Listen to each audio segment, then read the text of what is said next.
2 cameras.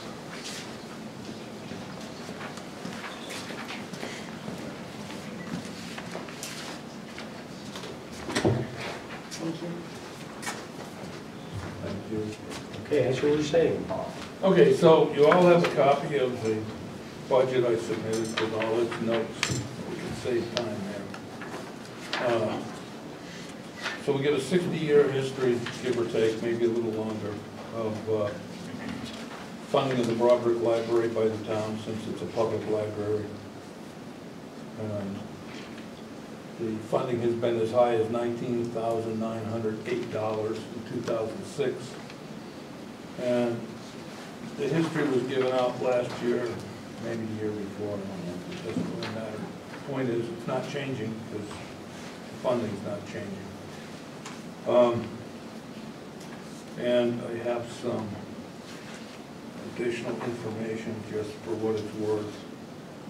Since August 1st, we have received $224.74 in dividends on stocks we own, which we're not selling.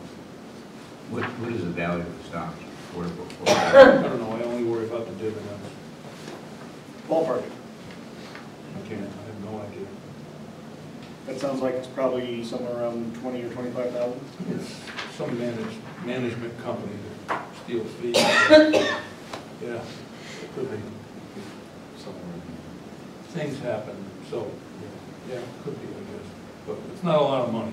Bottom line is, in 7 months, it's $225, so we don't get rich on that. So maybe we get $400 a year, give or take. Donations. Excuse me, this is stocks, the endowment money? Is part of it. We got some in CDs as well. Okay. But that, we try not to touch. I have taken CD money Yeah. just to put it in our bank account so we get our bills. Yeah. And I'm about to do it again. I have one coming due. I'll just close it out for. How much do you have in that area? Somewhere in the $35,000. It's not a lot of money. Okay. Because it's all been bled down over the years. Yeah. You know, where we were getting almost 20,000, 12,000, 5,000, blah, blah, blah. Got down to 2,500 a year, which isn't enough, so we had to take and take and take. We've been taking for, since at least 2011, maybe longer, we've been taking money and using it. Out of principle. Yeah. We had no choice. The bills have to be paid.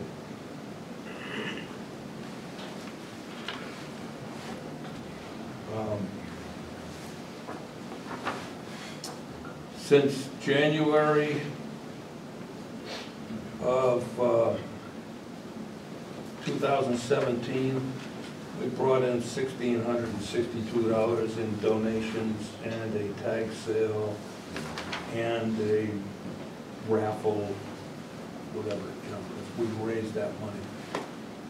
Again, that doesn't do us any good, it just goes to pay bills, and the bills get paid. How does that compare to that number on your sheet of 1329? Where? On the sheet you handed out, the one you Oh, gave us. excuse me, I apologize. What's the relationship between those two? They're different numbers.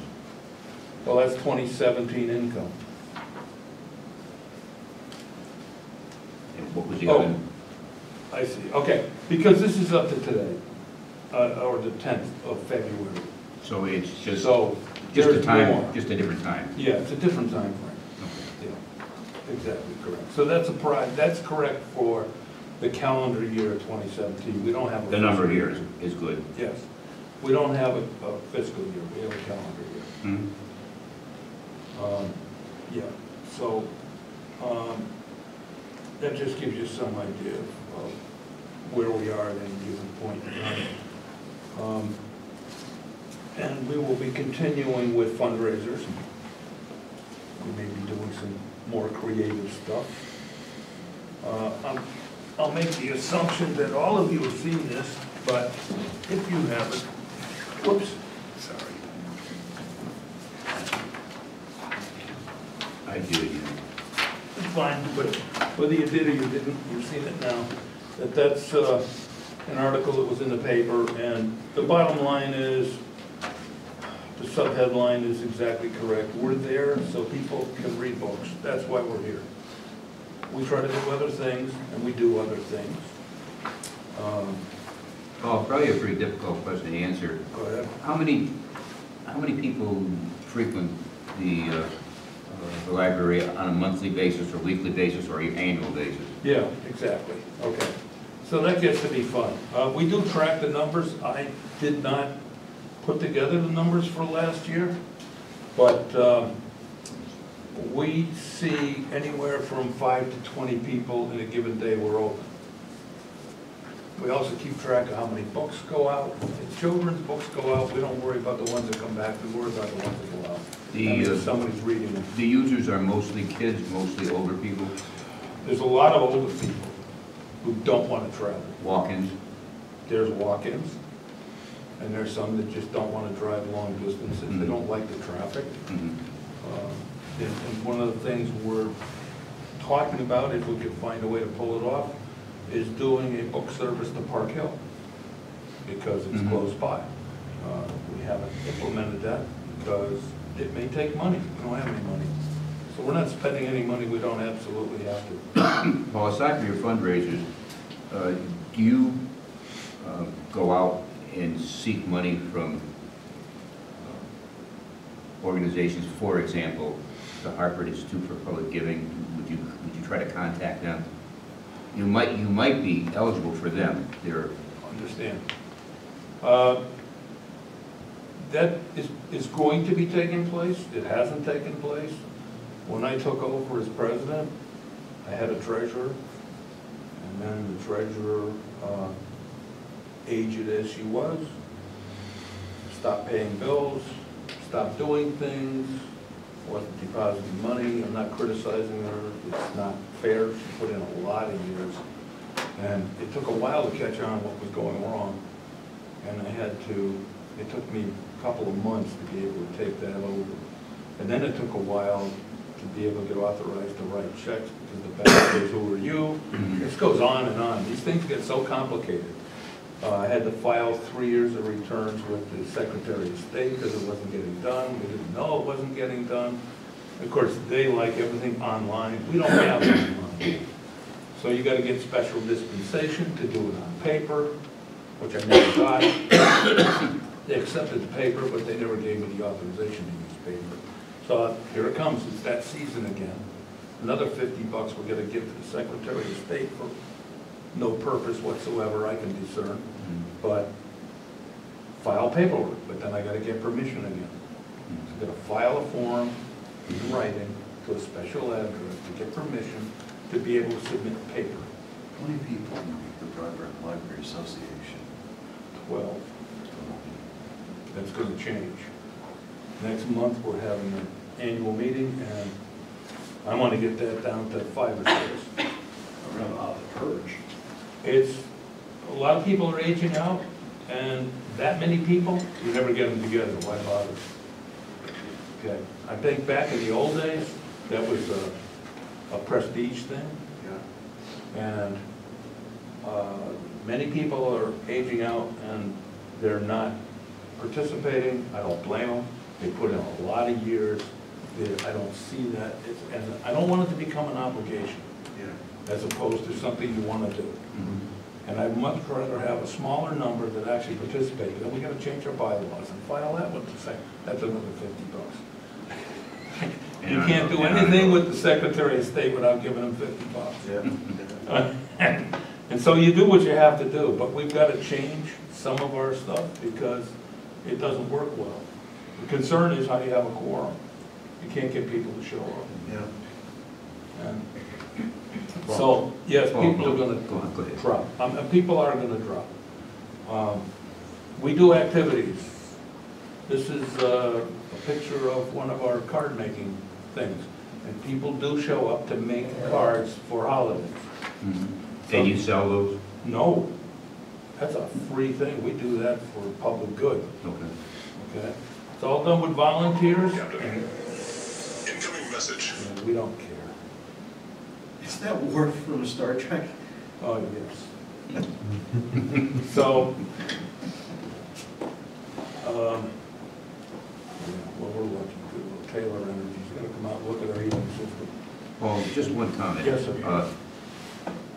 And I'm not sure how eligible you would be for it, but the Northern Connecticut Land Trust, and you can find those people. There are representatives from town here, and there are representatives mostly from Summers and Ellington. But they were very successful. They had a list of public giving organizations, maybe a half a dozen or a dozen or so. Okay. And they were eminently successful in getting money out of those people. The nice thing is, once you get on their list, like the Hartford Institute for Public Giving, they kind of knew that the Northern Connecticut Land Trust was going to come back in with a good story every other year. They wouldn't give them money every year, but they would give them money they would almost kind of reserve money every other year for projects that they had. Okay. It might be worth looking at. Sure. Okay, I'll do that. Yeah, and this was another one of our card-making events, which are very popular. We also have kids that show up, those because we encourage it. And we do have kids that come in and use the library, take books out. Been quite interesting. And we have coloring books and crayons, in case they're there because they have to be. Perfectly fine. You know, we have a place for them. It's been interesting. We've had some pretty good luck with this. And by the way, you're all getting one of these because this isn't for just people who have nothing better to do. You should all be doing this scavenger hunt. It doesn't take a lot of time, and you can learn an awful lot about East Windsor history that you may think you know, but you don't. There's 5 libraries involved, and they're all easy to get to and worth visiting. I recommend it if you find some time to go visit some libraries. Thank you. It's a fun project. We just had a couple high school girls come in, and they were doing our library last. They were just having such a good time, going through all these little things, answering questions, doing tasks. They had fun, and they were there for quite some time because we didn't make it too easy. It's not fun. Scavenger hunt, you have to work at it. Okay. So, Yes, sir. if I understand you correctly, you do not have internet service there, No. No, we want it. but you have town computers, is that where I read something? The town gave us 3 computers and everything but monitors. Okay, So they're not in the library because we can't use them. okay.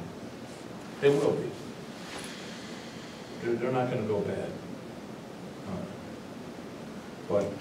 And I did have one patron who said, well, get me a quote on the internet service and maybe I'll pay for it.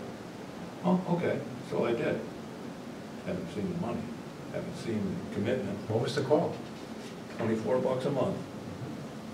$24 a month for adequate service, nothing spectacular. Would that be a big enhancement, as you see it?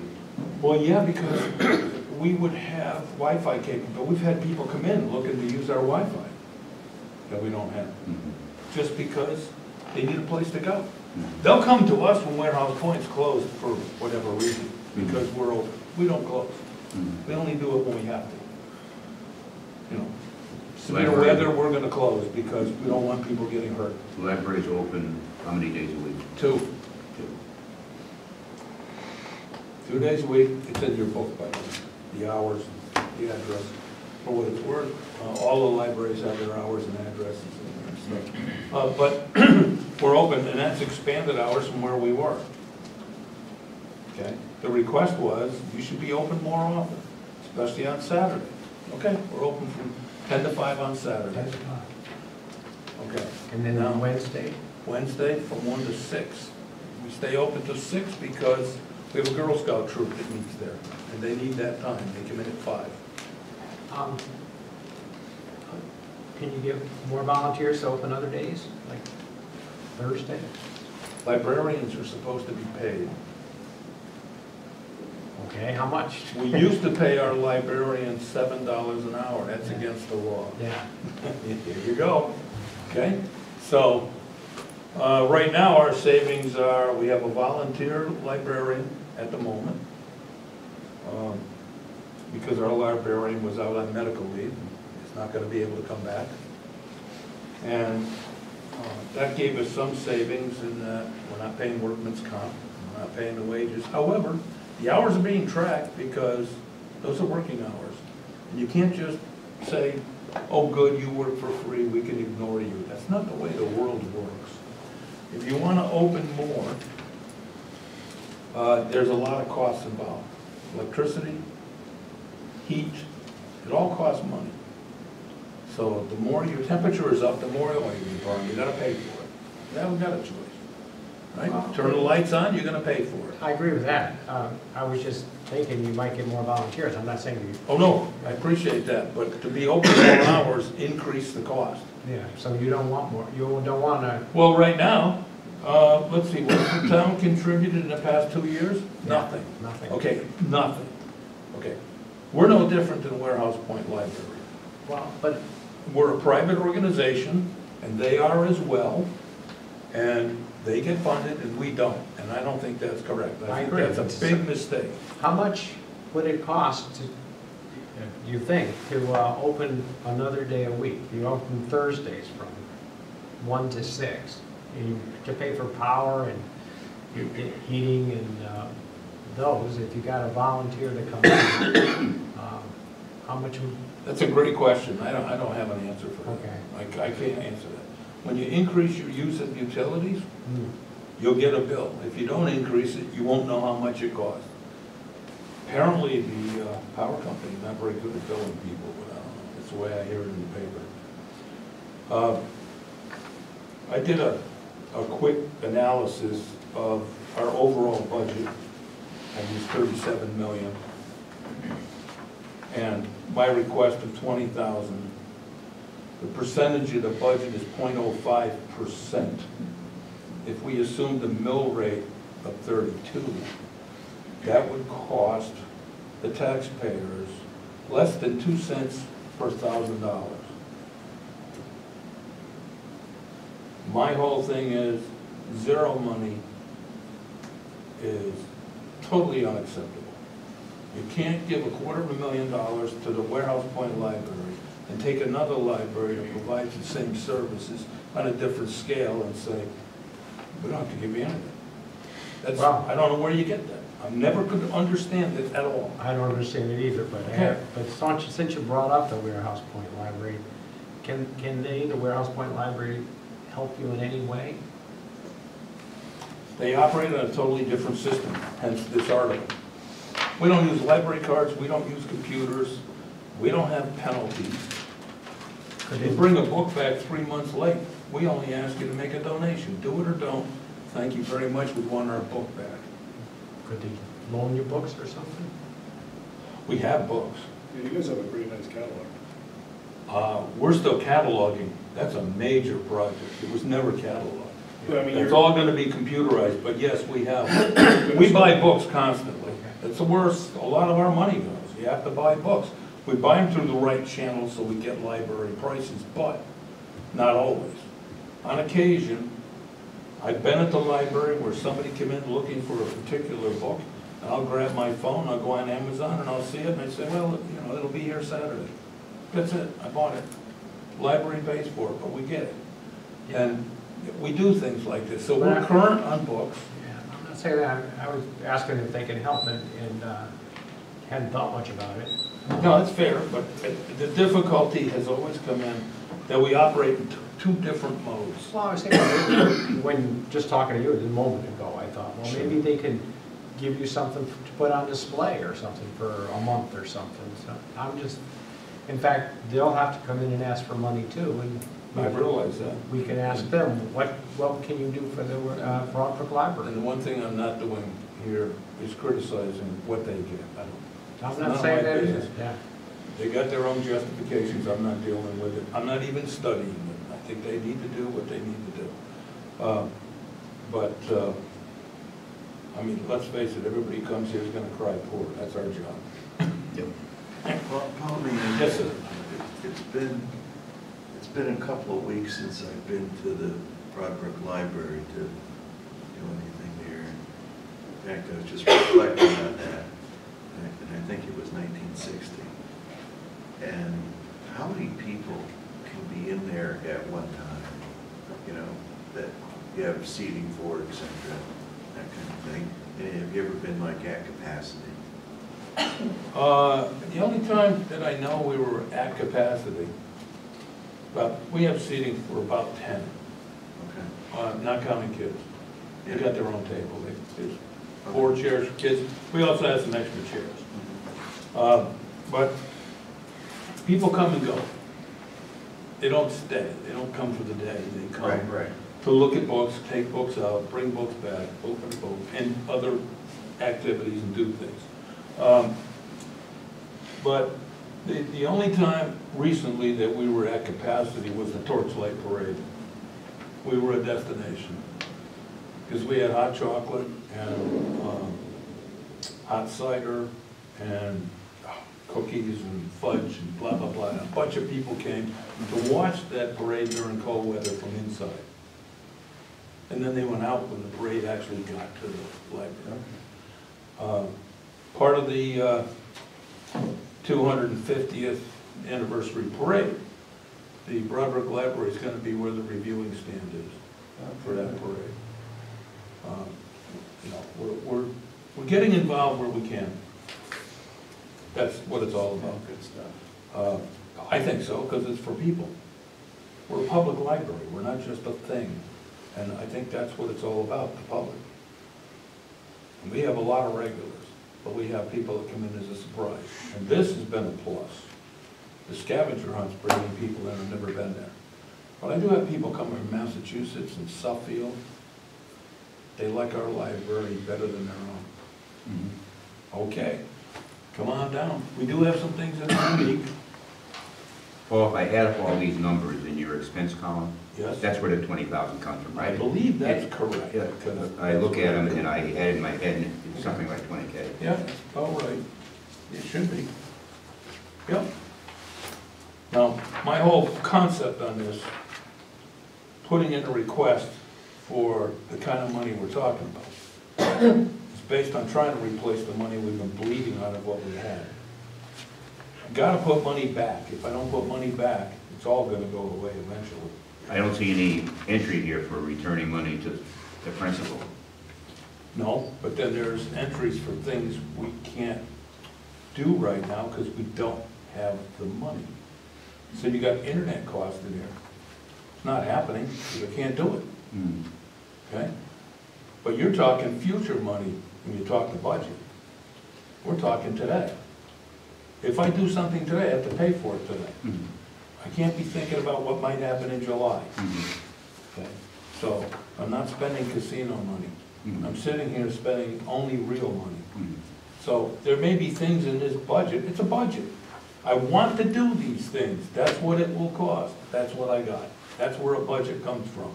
And it's a future document, not a current document. So what was the actual expense for this past year? These are estimated I know. expenses, right? These are estimated, of Yeah. course, on things that we expect to be charged, Yeah. yes. Last year's, I'm afraid I'm still working on that because it was in July, I think, when I took over the treasury, and I'm still trying to get through that paperwork. I don't know what we spent. I'm having a tough time with it. Well, you guys usually spend somewhere between 12 and 15. That could very well be. I'm not gonna hold myself to a number like that. It could have been less, because we haven't been paying the librarian for over a year, which is not correct, but it's what I got. That should be close to $8,000 a year, so it's money.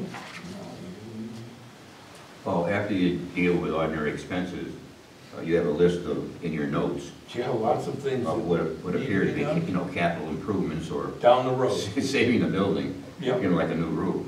Yeah, I mean, I don't think we need a new roof this week. Yeah, I I'm just understand. trying to plan ahead. If I don't put notes in, they're gonna get lost. Yeah. So I'm putting them in there. That cost came out of my head, but it's probably a pretty good guess because it's a multi-slope roof. The trees, yeah, I'm working on a deal on trees. I may be able to get somebody to take them down because they're very tall, straight evergreens. Could turn into lumber. We're looking for an option to get somebody to take them down to get the lumber. Maybe, but they're a hazard.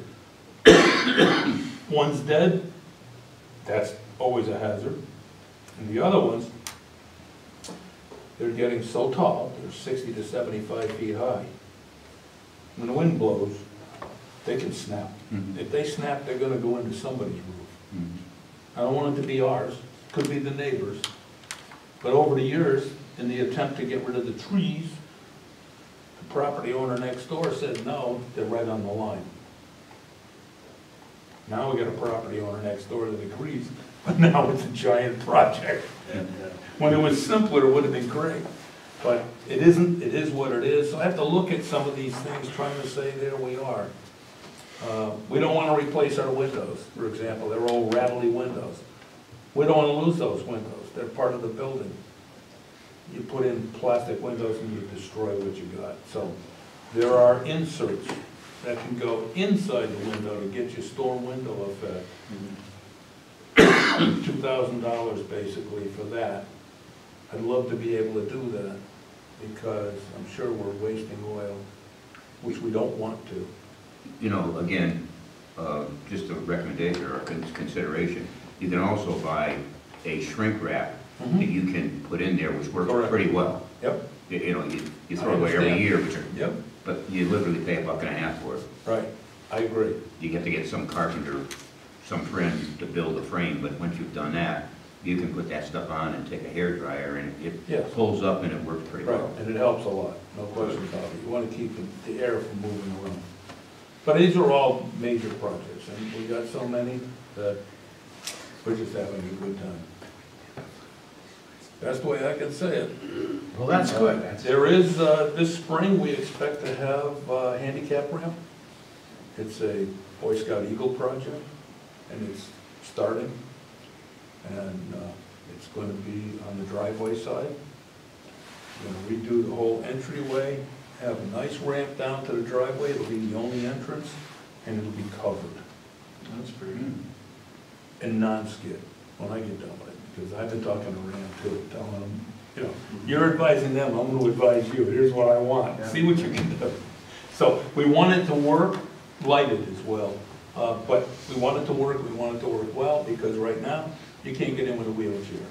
I don't like it. Now, we're exempt because we're an old building.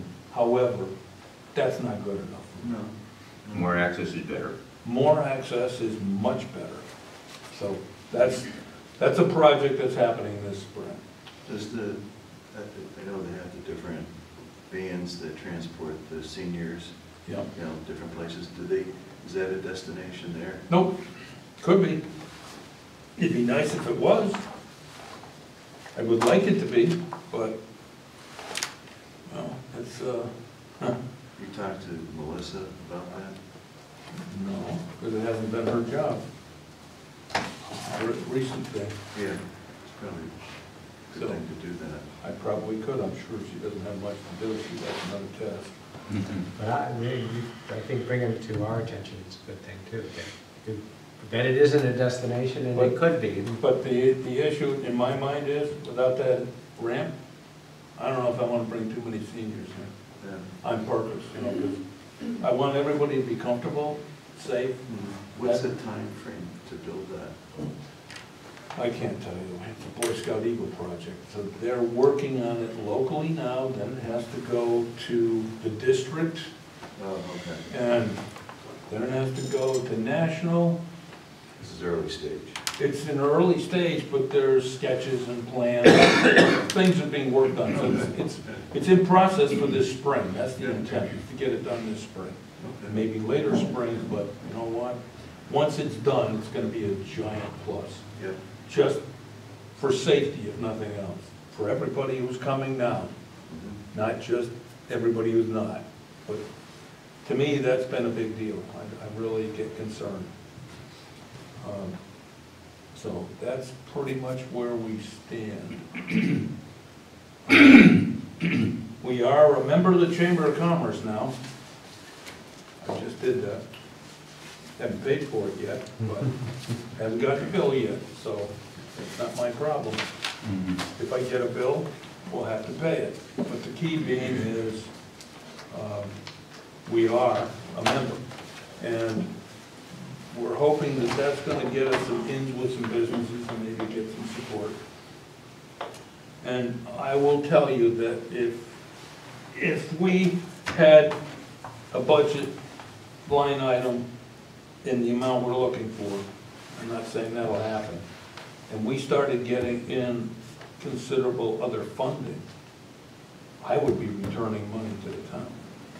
Because we're not looking for money, we're looking for the security of operations. But you've got a lot of other places suspended. I for a could. while- For a while. If you That's need a new true, rule, unless I that's can gonna get take grants money. for some of those things. That's gonna That's take another money. possibility. Bankroll somehow. I agree totally, but at the same time, I'm not trying to take taxpayer money and just take it. It's not our goal. Our goal is to function, and I want to be comfortable that we can pay our bills when the bills are due and everything works. And we are rearranging internally to add more bookshelves because we're running into trouble. We get a lot of book donations. We have cases of books we can't even sort out yet. I have bookshelves available to me, and we started working on the floor plan and realized that, you know, if we move this and we move that, and we'd end up with more space, we could have more room for books, which is our #1 purpose for being here. That would be good. Is there a second level in there? Yes and no, it only has one of those drop-down stairway things. Oh. And to do that, I'm gonna tell you right now, in my opinion, you can't do it with stairs, you have to do it with an elevator, and that's insane. Yeah. So, when you do things, you have to do it the right way for the people who are gonna be there. And if it doesn't work, don't do that, because you're just looking for trouble. I don't want people climbing stairs. I think it's inappropriate. Thank you, Paul. Okay, I thank you for at least listening. Good luck with your leg. Yeah, I'll get straight out. One way or another.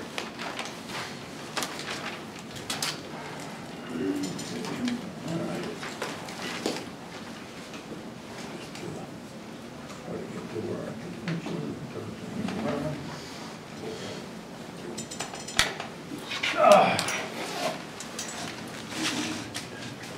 Won't keep me away from any selection, just keep that.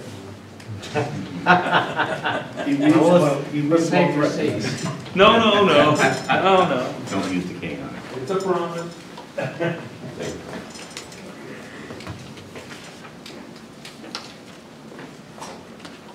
Okay, the Warehouse Point Fire Department. Bring a chair, get a chair, or use the big chair.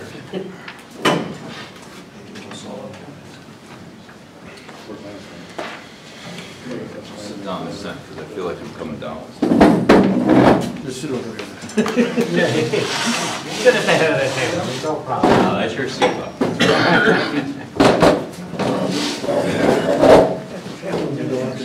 I think I'm good.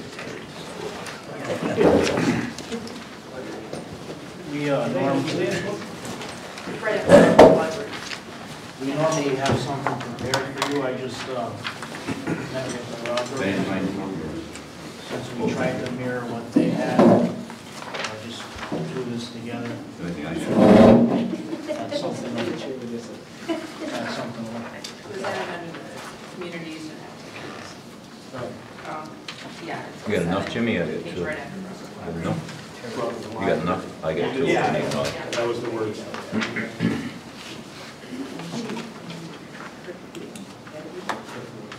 put them in there. Yeah, I was just thinking after Broadbrook Fire Department, Yeah. because that's why I decided to be here. Oh, that one. Onward. It's a tough act to follow. Well, that was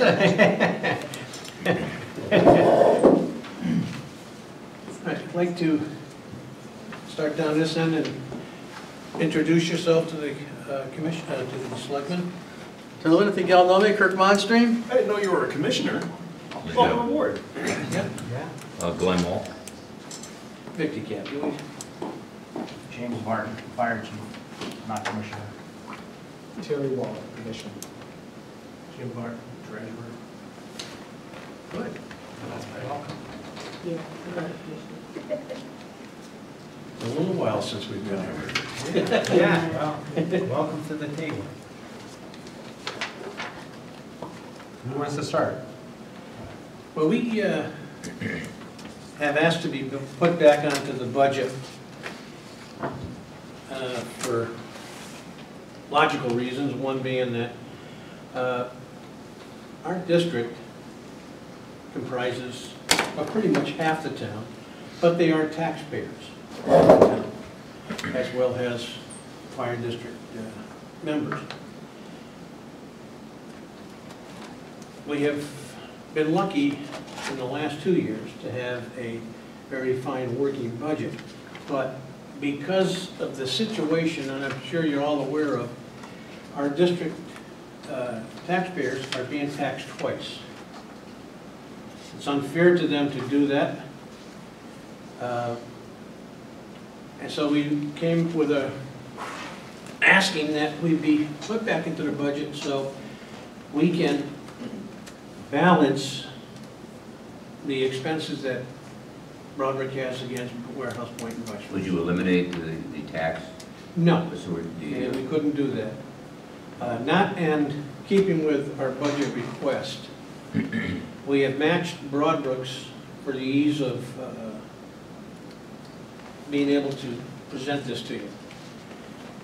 But we would be taxing at a much lower rate. What is the rate right now? 1.3. Yeah, that's 1.3 mils, but to answer your question, just like your budget, we would consider this revenue, and that would reduce the amount needed by taxation. So that's how that would work. But the mill rate you charge right now is what, 1.6? 1.3. 1.6. So, given the budget that we have now, if we were put back in the budget in the amount equal to Broadbrook, that would probably reduce our need for revenue by taxation by about 2/3. So our mill rate could go down to 0.4, 0.5, something like that. So your budget for this year is like 600,000 or something? This year, it was, I think, $626,000 by taxes. Next year, we have a budget? Not yet. Doing workshops on that. Okay.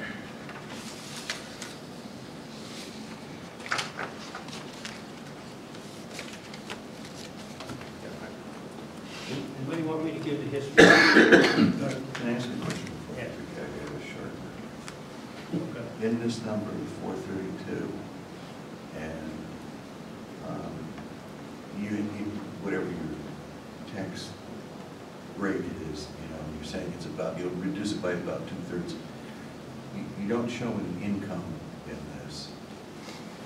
Broderick doesn't really have any income from fire marshal fees and that kind of stuff that you do differently. Those inspections are. We have some income from fire marshal fees. It's uncertain. For the past 2 years that we've been taxing, we've had $5,000 in there as a placeholder. Yeah. This past year, we've gotten a little more than that. I think probably about $9,000 by the ordinary fees and so forth. Yeah. But we've also just received a large fee payment because of Calamar, and obviously we have a large fee payment if there's a casino or something. Okay. But that's revenue also, and that goes into the calculation.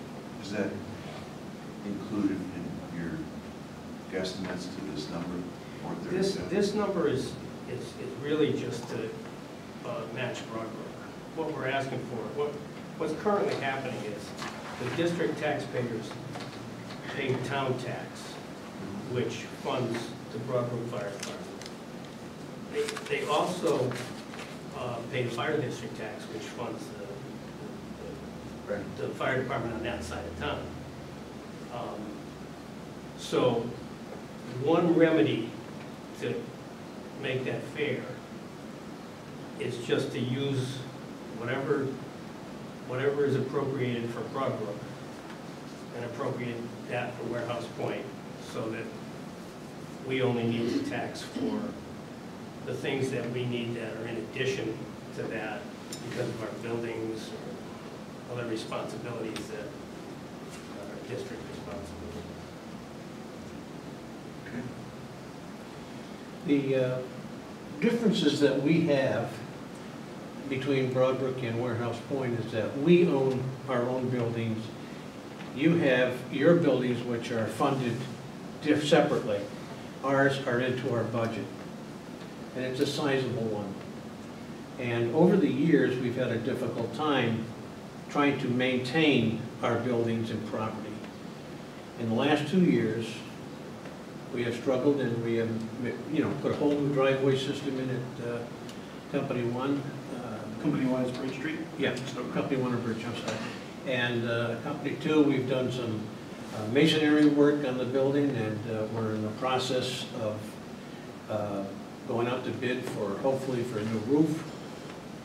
And there's various major projects because they have been neglected over the years. But we need that extra taxation to cover those things. Good boiler too. Our boiler system went out on us this winter, and it's told to us that it needs to be replaced. And you know what a boiler system runs. Yeah. How old is your boiler system? I imagine it's pretty old. 26, 28 years? Yeah. 30 years old anyway? And the roof on the Stoughton Road Firehouse is original to 1988. It's 29 years old. So just to go over a brief history of how we got to this point today.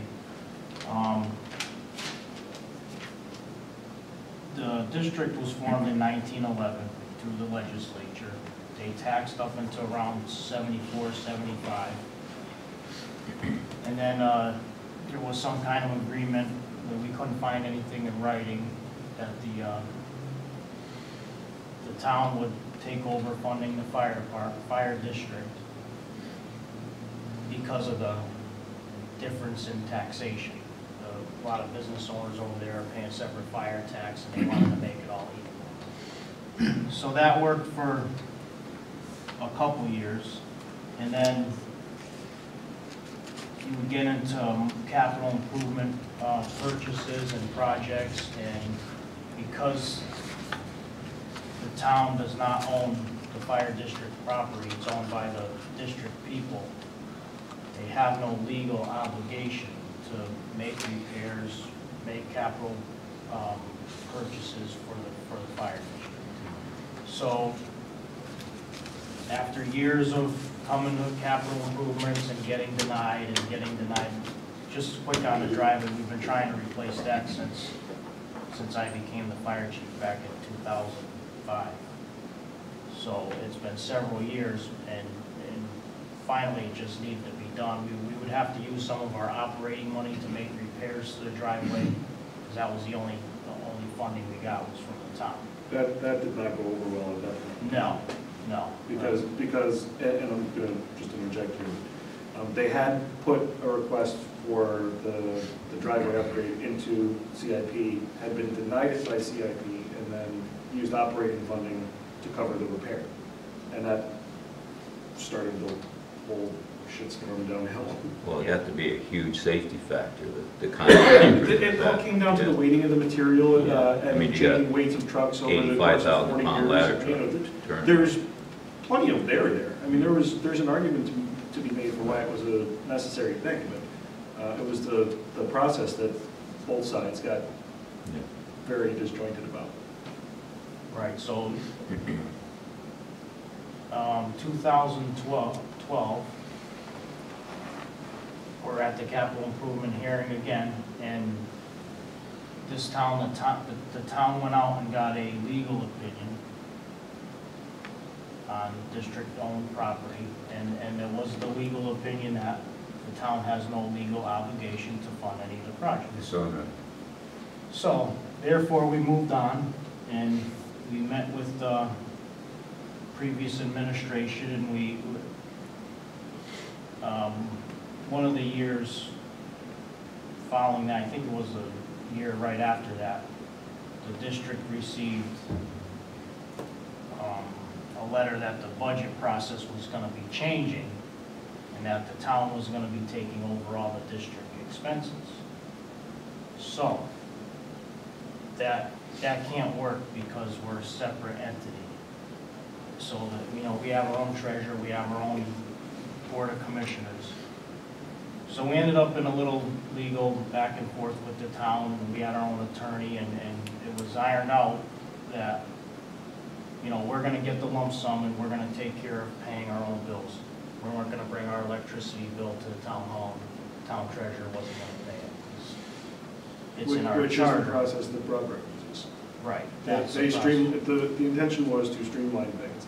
It made sense for one check to be written to one company for what the expenses were. It didn't make sense from their perspective, having to truck things over, and it just, there were some proprietary things there that came about. It is still the practice for Broadbrook. Right. And, our charter states that it's the district commissioner's responsibility to pay the district bills. And that's another point in the situation, is that you have your own charter. You have your sovereign government established by the state of Connecticut, same as any municipality. So going back to 1975 was when you were no longer charging tax, correct? And then you were... Right, we would get a lump sum from the town to fund our operating expenses. So up to 1974, you were charging the fire tax, and you got no funding from the town? Is that correct? Is that my understanding? Okay. And It's essentially the current circumstance. Yeah, and so... Right. From what I read, because I was born a year later. So at that time, But he was here. at that time, the funding of the Broadbrook and Royal Point Fire Department was equal. The fire district effectively kind of went away, or placed in suspension. No. No, never really went away. We would just... Did you still tax? We didn't tax. That's what I meant. From a financial standpoint, it kind of went away. We didn't tax. We received, I believe they called it a grant from the town to fund fire services. But enough to operate the fire department. The district continued to manage the funding that they had available. They just weren't exercising their tax. And the amounts were different, not by a heck of a lot, but our needs were different than Broadbrook. Well, I can understand that. And that'll go on forever. Right. It was just as if it was another fire department. Yeah. It was another budget workshop, another presentation, just like any other town department. That lasted 40 years. So that when the money came, you all paid the bills from the money? They didn't get paid out of here? Right. Okay. That was the only difference. And then in 12, it changed, is that right? Well, in 12, we got the legal opinion that they're not responsible for our repairs on our properties. And that all stemmed over the driveway? And also capital expenses. It was a lot of stuff. It was basically building renovation. They said we couldn't even buy a gallon of paint and bill it to the town because it's a maintenance problem. So, and that same issue holds true with the Warehouse Point Library, it holds true with Broadbrook Library. It has to do with like snow removal, all the liability implications there. I mean, we just had, I don't remember if it was this board or the last board, where we had a circumstance where Church Street got repaved and the Broadbrook Library was aggravated that the apron wasn't done quite right, and whose responsible is that to, whose responsibility? It's the same principle applied to any non-town owned property. So, and don't forget, the district was considerably smaller back then. It wasn't until 1986 when the fire district was expanded to include down to the South Windsor line and out to Wells. You have to read the description, but it's like Yosky Road is like 1,000 feet off a rock on the bank It of was even less than that. river. I mean, the original village district was just like a little postage stamp. So how'd you expand it? It was, Or the district taxpayers Basically- through the special, actually, we did it twice. We did it through, I believe, the general statutes first, and we were challenged on it, and we had to redo the vote under the special act that created the fire district. So you had to do the same process where you had the district residents had to vote to expand it, and then people coming in outside had had to to vote to come in. And Yep. that passed. Yep. and So that, it the has- reason for that was because we were gonna put up Company 2 on Stoughton Road.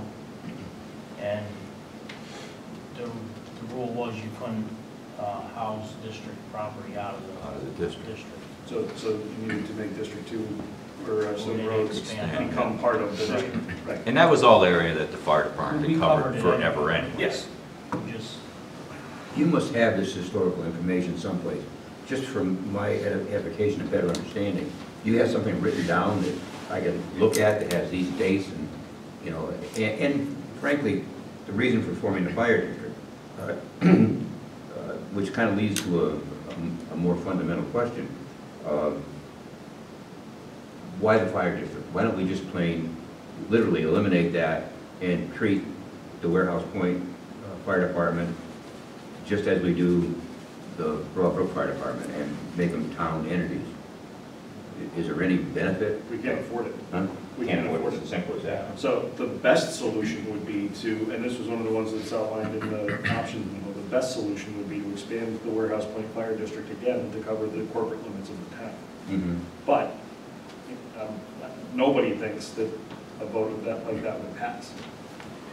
That means that more Because of the more people who would be taxpayers. coming into the district. Yeah. That's the best solution. The simplest- But if someone would support that and recommend that, You guys that supported could it. happen, yeah. They have to vote to come in, they have to vote to come in by 2/3, but, That is a high threshold. Yeah, yeah. well, but I mean, we've got 3 If it's- referendums coming up, you could give it a whirl. if it's, except that the Board of Selectmen wouldn't even second the motion to support that. So without that kind of support. I don't even remember that motion being made. The Fire Protection Service Fire Committee, Protection Committee. Dale Nelson made the motion, it was never seconded and voted. She made a motion to expand the. To corporate- accept a report, for your board to accept. As a a What was the report. recommendation from that? There were 3 of them. One to fire expand the district. I fire don't remember district. that. Yeah. I was there. Yeah. I'm sure I was there. Yeah, and It was like a December I- 16, I- something like that. I was there too, and I regret that I didn't second it, but I didn't second it. And I kicked myself all over the place for not doing that. But that is a solution, but. That's and gonna it's- take time. And it would be difficult, it would take work, it would take, like I say, the support of the Board of Selectmen, the support of the Broadbrook Fire Department, a lot of other people, some legwork to get out there and do that. The fire district can take a vote at any time to go ahead and expand, but we wouldn't want to do that without the votes. It's going to take many others, and it's going to take some time to put this together in some type of a presentation. And what Well, are to the- do it in an orderly manner too. Right, what are the, you know, why would you want to do this? You know, what are the advantages? And there has to be connection and support with the Broadbrook Fire Department, where it's not going to. Well, that's It's why not gonna this is kind of a temporary solution, I think, something to, just to Yeah. make the taxation fair. Keep things because fair for now. What happened was in 2015, it was actually just a kind of an offhand suggestion, I think, that started it from the former treasurer, Kim Lord, had experience with fire districts and said, I think, to you, when you guys in the fire district, why don't you act like it? And we started talking to her and Patty and Denise at the time. And then, you know, decided to go into that. That's when they came, came up with the idea. We worked together on it for, several months and getting things put together, and that's when that sample tax bill came out where they were gonna split the Broadbrook fire. Two separate votes, the town would issue two separate votes. Right, but I guess that wasn't legal, so. We can under a special tax. Could probably rename it. Special Services District, Bridgeport does that. Yeah. There's a lot of districts that do that. They have a Special Services District, which is, they levy an additional tax for economic development purposes. Downtown Manchester has a special services district. Yeah, Yeah, Enfield has 5 districts. But the town. fire districts, Yeah. not special services. Special There's different service. powers under the statutes. But the town attorney recommended 3 different options to fix that, and this was one of them. This and the Special Services District or their own fire district, I think were the 3 options. And that was in April, so time was becoming a problem. Because we had pulled out of the budget, and now we're in budget time season, and through good faith talks and negotiations and help from them and everything else, they assigned a mill rate to cover Broadbrook fire cost, and that's what was found to be illegal. So the town attorney said that in early April, and we said, okay, we'll take option 1. Right, this option 1 is this one. Have you had discussions, continuing discussions with the Broadway Fire Department as to for a common ground, how the 2 fire departments can work together, including thought into not only structure but funding? Are they in agreement that a fire district expanded to include this area is a workable solution? If in fact the town voted that way? Or are you running independent studies? No, I don't know if there's any. I've had some discussions with the fire chief of Broadbrook and some of the members out there. And some of them are worried about their history, but none of that stuff will change. We need to sit down, we need to sit down at a table and because we can make it work. I mean, working together is not a problem. We work together all the time with Broadbrook right I'm now. sure. It's hand in hand. They come to us, we come to them. We basically run almost all the calls together. Yeah. So working together is not an issue, and just working together on a budget wouldn't be an issue either. Hampstead has 1 fire district, and they have, I think, 3 separate fire departments underneath it. So really, the only major change would be the funding for Broadbrook. You see, I didn't understand at all what was going on when I got here a couple of months ago. And since that time, I've heard of the complexities, and I certainly don't understand them all. I've read the legal opinions and all that kind of thing. But so I kind of set a personal goal, and that is that in the 2 years I'm going to be here, I really would like to see some good common solution for the 2 parts of the town that is agreeable to the fire departments and is something the taxpayers will buy. And I don't know if that's possible, but I think it's worth trying to do that. And I think it starts with the fire departments getting together and discussing the options and what's best for them, and I would like to sit in just for understanding. And I don't need any other, Well, we talked about that, but I would attend that, so. Yeah, we have received information that they would like to sit down with us, and we want to sit down with them and start trying to come up with a solution ourselves. And then come to the town and say, this is what we'd like to do. I think when you do that, if you would invite board members who would like to attend, it would be a help for us to understand. When you're going through all the nitty-gritties, you gain understanding. When you come and present it, I hear it, don't absorb it all. So if you're doing that kind of thing with Broadbrook, I would sure like to be invited to sit in on those deliberations, and I will sit in as often as I can to get that understanding. But I think what we have here is not good. Right now, it's not good. There should be, I think the department should be treated the same on both sides of town. Well, they're all the same taxpayers, I understand.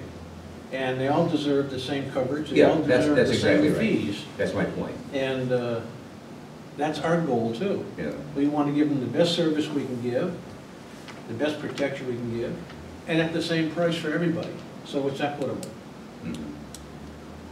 What's happening now, and back to when, you know, the numbers were separated and so forth, and it was kind of determined at that point that it was going to take 1.2 mils to fund the Warehouse Point Fire District and 1 mil to fund the Broadbrook Fire Department. And so, say that was, you know, Is that on top of the tax that you assess to the district people?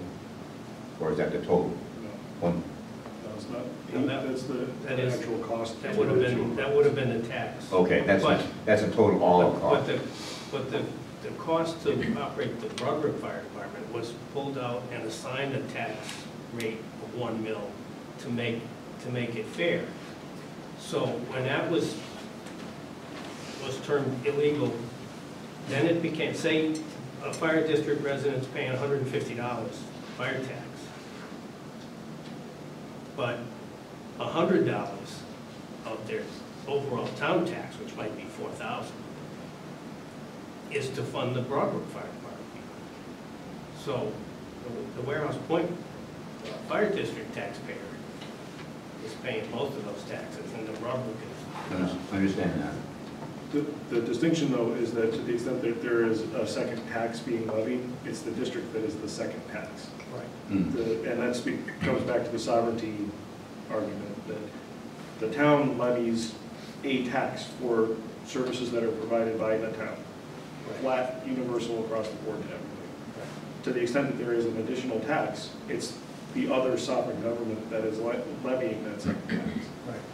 But we're trying to find some way to make that tax only what that other sovereign government needs, over and above what the town tax, because those residents are paying the town tax. So what they need and what they decide on that side, over and above the town tax, that's all they should be responsible for, because they're already paying their town tax.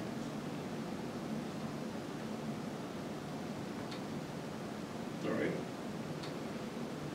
And, you know, it wasn't an adversarial thing, it just worked out such that that we came out of the budget, and so now I guess in order to make it fair, we're trying to get back in. And that was the first suggestion of the town attorney. The fire district said, okay, let's do that. Sometime within the next 2 weeks after that, it was decided by the town attorney that, hold on, not so fast, it needs to be studied more.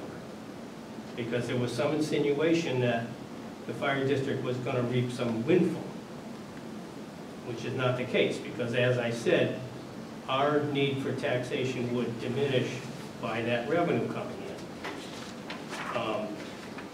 And then there was no more study.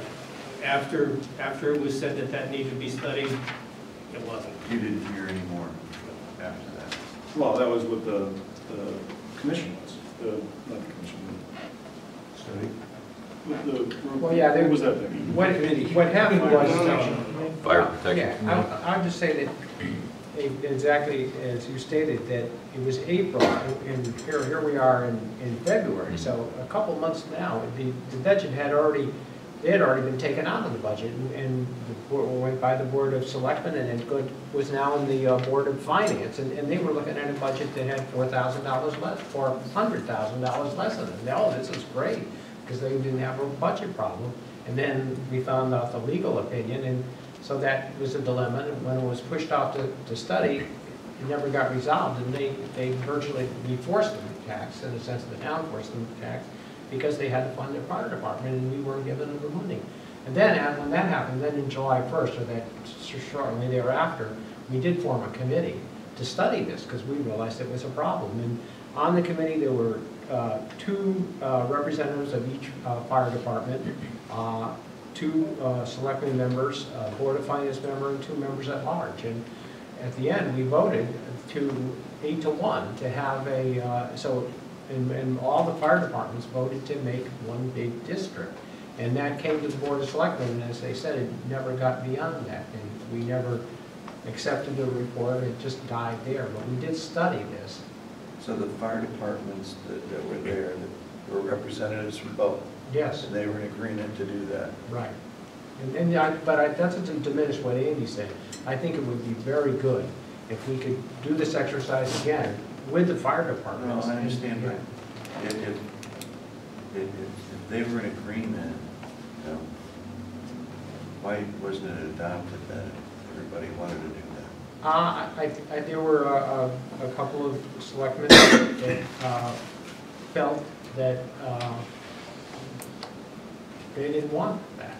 They didn't, maybe, I don't know, but I'm just wondering if there was a common thread there that, you know, we need to look at now, so that, you know, what was that objection? I'm just trying to, it just doesn't make sense in my head, and that was. Some personal If I could feelings, add, go ahead. some personal feelings got into the picture. And the personal feelings overrode what should have been done. Upset. Right. Right. Got it. You have those letters, Jason, is that what The legal opinion. If I could just add, from? yes, Kurt. Trying to look up that. Who's that? yeah, well, honestly, Letter from- I had my own personal questions about this fire tax, so I started going to meetings on the firehouse, and now here I am. Well, let's have one conversation. Go ahead. So now I'm here on the commission, and I'm glad, I just listened, everybody listened, and Charlie, I'm glad you brought it up, because just to feed off of that, I honestly feel that the groundwork of this whole proposition has already been completed. I think it'll just take a few minutes with the fire chiefs to make sure that everybody in the commissions are on board, and I almost resubmit, all the groundwork is in there. I think if everybody's in agreement, expand the district, get the blessing of the Board of Selectmen, and in a positive way, and move forward, and benefit the entire town. It sounds like I would like to see a copy of that study that was done, so I understand that.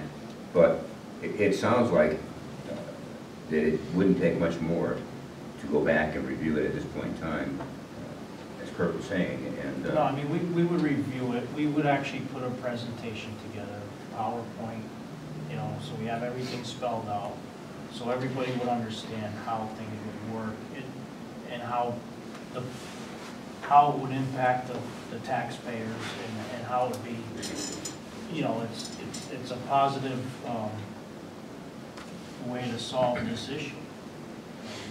And you must have the detailed study also that was conducted, is that correct? Well, Minutes or not minutes, but report? Yeah, the minutes, there was several. Report or whatever. There was several meetings on it. Was there a final report generated? Yeah, there was. Yes. Could I have a copy of that? Yeah. The recommendation. Can I have a copy of that? Recommend, Gentlemen, on December 6th of 2016, your meeting, motion was made by Dale Nelson to endorse and support the recommendation presented in the East Windsor Fire Protection Final Report dated October 25th, 2016. There was no second. The motion failed. Yeah, we could get that information. Yeah, I think, because I was one of the members of that commission, it was a general consensus that we should have one fire district. And that was what was brought to the Board of Selectmen and died there. But I think if that was supported by the Board of Selectmen and had moved forward, there would have been necessary to put in a lot more detail before we went and presented it to the voters in the Broadbrook area. And in my mind, some of the specifics would be maybe we need to change that, somehow determine how the funds that were the district, the big complete fire district, would be voted on by the members of the fire, by the town. In other words, there'd be some details that would be needed before we went and presented it to the town. And so I think there's some work to be done. And I like Andy, the idea of getting both fire departments together and hammer out these details, and maybe we Well, need they've other talked people. about that Yeah. already, that Martin, the chief of Broadbrook, had some conversations. They're going to have a meeting, so that's already underway, am I right? Yeah, correct. So, But we may not be able to even catch this budget cycle, but I think in the long term, more globally, if we get it solved, future years, maybe it's 19, 20, 2019 and 20, maybe by that time we'll have the right solution and it'll be equitable and correct.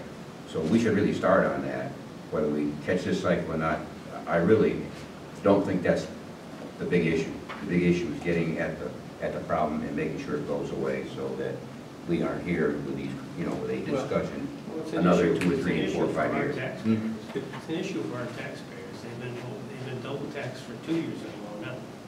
I understand that, but, unless something changes, that's gonna go on, and that probably shouldn't be. Well, it shouldn't. We feel that by allowing us to come back into the budget and getting this figure, it's the start. And it shows the town that we can work together and we can come up with a mutual solution. And I totally agree that it's not going to be an overnight deal, but we need the budget this year to start with. Or you need to continue to tax, as you have been, for the last 2 or 3 years. Exactly, One of the but two. with the exception that we're going to be burdening the taxpayers in the fire district for another year. I understand that, and that's not good, and I'm not saying that's a good thing. All I'm saying is that is indeed an option until we sort it out. And as a matter of fact, just as a kind of an aside, if you have that hanging over your head, you may take action faster, okay? Exactly. Well, I don't know about that. Yeah, I would say this, though, to look at it this way. When the district, the Warehouse Point district started taxing it, and we forced them to do it, that gave us $400,000 more to play within our budget. We didn't reduce the budget, we just spent their money, so to speak. If we put this back in the budget, that would increase our budget by $400,000, so that would burden the town, but we spent that money before. Now, if it went to a district, that would be $800,000 that the town would save, because they wouldn't have. The town budget would say. The town budget would say, but as a taxpayer, I'd get charged the same amount of money. Exactly. If everything were equal, I'd get charged the same amount of money. Yes. Just a different way. And things would be able to move quickly and smoothly, budget-wise, again- for us and for you. Yeah, it would be easier to, because we'd be asking the Broadbrook residents to impose a tax on themselves, but if we did this, it wouldn't cost them any more, in a sense, to have one large district, because they And would already pay for it. we're talking about Yeah. when we consolidate this budget, that our commission, their board of directors would meld, and to be an equal participation on how our particular budget would be raised and how we would spend the money. Yeah. And that would take the less work for you guys, less work off the Board of Finance, and And less confusing. exactly. Yeah, it'd be quite straightforward. And I think the picture we have to paint, if we're gonna try to do something like that, the taxpayers it's just money. Mhm. You're paying the same amount, and it's coming out of the same pocket, It'd be simplified. and it's just simpler, and it provides more equity. And the other thing is, there's no need to change the Broadbrook Fire Department name or the Warehouse Point Fire District name. We don't have that change. We have those two names together, and we work perfectly good. The name doesn't change the efficiency of the fire department. Yeah. And then it wouldn't offend the history buffs, if you will, on both sides of the Scannick. You know, along those same lines, the town needs the fire services that it has now. It isn't like somebody can pretend that the Warehouse Point Fire District isn't needed or isn't there, somehow indivisible. I wasn't questioning that. No, I know you're not, but I just wanted to make that point that you know, they operate essentially as one department, and so it just, they need to be part of the budget. It needs to be more fair. The situation we have now is that the Board of Selectmen and the Board of Finance have the benefit of pretending that the Warehouse Point Fire District has gone somewhere, but that district still is a very important part of fire protection for East Windsor, and you just can't pretend that they're not there. Of course not. Well, let me say this. Really, it's the department that we need to keep in mind is still there, it's not the district. The district is the government. Right. That's the department and the service provided by the department, that is what is, that's the public component. You don't have that without the district, unless you get rid of the district. Well, I understand that, but it's not the district. The district is like saying that we can't forget that Ellington is there. It's a separate existence. The department and the fire service are the public service component.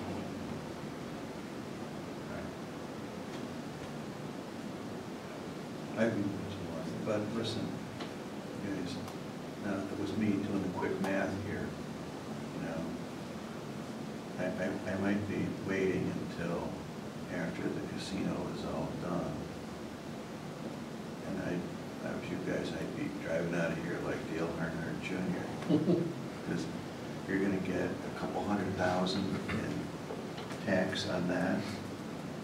How much you're gonna get for the inspection? Probably 100, right? Yeah, but that's a one-time. Yeah, but the Tax tax won't levies. be, the tax won't be, you know. Yeah, the fire district tax, If it was me, including if it was the me, I'd casino, leave will it out of here, automatically. because you'll get more money doing that than you will. But the thing right now is that But doesn't if it exist. were one We district, can't Charlie, pretend that would we're just gonna get spread rid over of it. everybody, wouldn't it? Yeah, I know, I'm just thinking, Yeah. get out to, It's not here yet. We would love to be able to you say, have more money. we got the tax money coming in, we're all set, see you I'm guys just saying, later. but you gotta live today. Yeah, we've got a plan that it's not gonna be here. Yeah. And if it does, then we work that out. No, but you know what I'm saying? Yeah, the latest thing in the You know, this- legislature. this- There would be a lot more flush than. This is another issue that we're gonna get 200,000 for that building, Yeah. tax revenue. So really, if our budget's 600,000, really, it should ease the burden on the taxpayers, and we should only have to tax for 400,000. No, because you have to levy the same tax to all property. Right, what I'm saying, so the mill rate would go down, Yeah. is what I'm saying. Yeah, but if we, But the problem is comes in with the impact money. If we don't get any of that impact money, then we're gonna be forced to use that tax money to fund additional services there. But that's a whole different issue, isn't it? You know, Right, we've but got, I'm just bringing we it have up. to talk about that, for But sure. I'm bringing it up because we are a separate district, so I understand. the town East Windsor could tell us, we're not giving you any of that impact money because you're not a town department. That money was given to the town. Conversely, you can negotiate a deal with MMCT in your own. No. Why? Because it's under their, they already negotiated with you guys. That's why But again, you're Ellington. You're a different town. Not according to them. not according to According to them. them. We already talked to them. It's And a tough luck. They don't want to. what they're saying That's is, an interesting interpretation. what they're saying is, we already gave our impact money for those services to the town. They didn't realize that we were separate. Despite your agreement, they had no intention on negotiating with us. Did you bring up to them that they're gonna get a separate tax bill. They're aware of that, Yeah, and there was a they're aware of that. provision included in the development agreement. We weren't involved in the negotiation. We weren't involved in the negotiation at all, which we should have. But if I can get back to We are part of that. what you're talking about, the matching of the Right. the funding in the budget, if the fire department, if the casino comes in and we are giving Warehouse Point Fire Department $400,000, we're giving the Broadbrook Fire Department $400,000, and your guys are taxing for a little bit more, $600,000, or but you only have to tax for $200,000 because the town's matching the other. Well, then that money that does come in through the casino, because it's in your district, will kind of even off the taxes, and probably nobody in town will Here again, be taxed. it's a wash. Yeah, it's a wash. If there was one uniform district in the whole town, you're saying? No, no, Well, even even if there wasn't, it would, by Oh, okay. giving No, I see $400,000 what to you're each saying. I see what you're- one would kind of make it a wash, but I certainly support one district. That's the way to do it. There should be one fire department, because even if you look ahead, you guys even now are hiring, both fire departments are hiring full-time firefighters, and that should be coordinated, rather than, if you only need one person in. Well, they're not in- full-time, right? They're No, part-time. part-time. Part-time, Part-time. okay, but still, Per somebody diem. should be in Yeah. charge, when you have a fire in town and it's during the day, and you have a part-time here and a part-time there. But you can't do that with standards, Bob. Once I you don't start know how paying it people, works. you have to have a minimum of 3 people on a piece of apparatus. Well, that may, and Actually, maybe, the standard's 4, but we're going with 3. You can't have one guy in Broadbrook and one guy in well, West that's Point. what I'm saying, and maybe It if you have doesn't one, work. if you have one fire district, you could say, well, 3 guys will be in, and I'm just, you guys are the firefighters, Yeah. not me.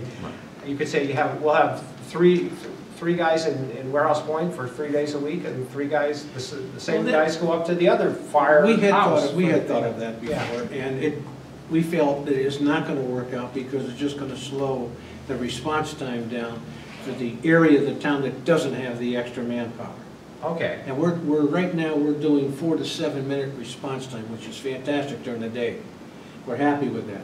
If we have to wait for the 3 part-timers from the Broadbrook side to get over there, we're adding more minutes to that response. so I'm saying, house them in one place for 3 days and another place. That's what we're talking about. We can't do that. It just doesn't work out. So you were really asking for You double your 6 response. firefighters for some Well, reason. that's what we have, and we have 5 now. That's what we have now. I mean, in the whole town, Altogether, Yeah. 5. Yeah, 5. The area. 2 in Broadbrook. right? It's the area's too far apart. Too far, we are Yeah.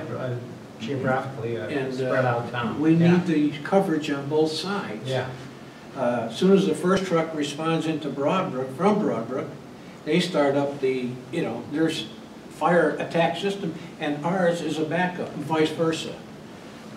To have everybody, I stand corrected then. And it's extremely important to have the Warehouse Point District, how staffed, because of the highway and the things that could happen. If some emergencies happen here, even a medical call, and something happened over the highway or something happened that side of town, you have to have that kind of support to mitigate those type of incidents. Fair enough. Actually, Terry here, his background, he's retired assistant chief from the city of Hartford. I retired as a firefighter from Manchester 26 years. I was also a volunteer for them for a long time back in the day. So there's experience on this board in professional firefighting. I like that. So just to go back to the number that we put in for the budget, the 432,000 would help, but it doesn't reflect all the cost associated with fire services. I don't see the workers' comp in here.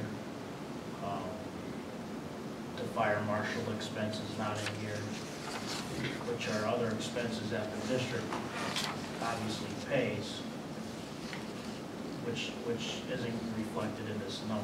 So really, what I'm saying is the number really should be higher to make it exactly fair, but this is a good start. However, if you talk about professional services, the 20K there covers all professional services. It's not ratio to what the fire district pays, is it? Does a fire district pay 30,000 and then 20,000 comes out of here, or is that the total bill for professional services? I'm not really, that's just the numbers that. This is what Broadbrook has. Yeah, Just- we have just ours to match split up a Broadbrook. lot. These aren't Rouse This was points. just, Okay. this was just to match Broadbrook. Now, are you proposing going back to like the quarterly payments with this amount? Is that what you're proposing? We could do it either way, probably. I think that's a conversation they would be very happy to have. Yeah, Either way, I mean. how are we gonna I get don't it? What a know nice if we problem to might figure either out. way.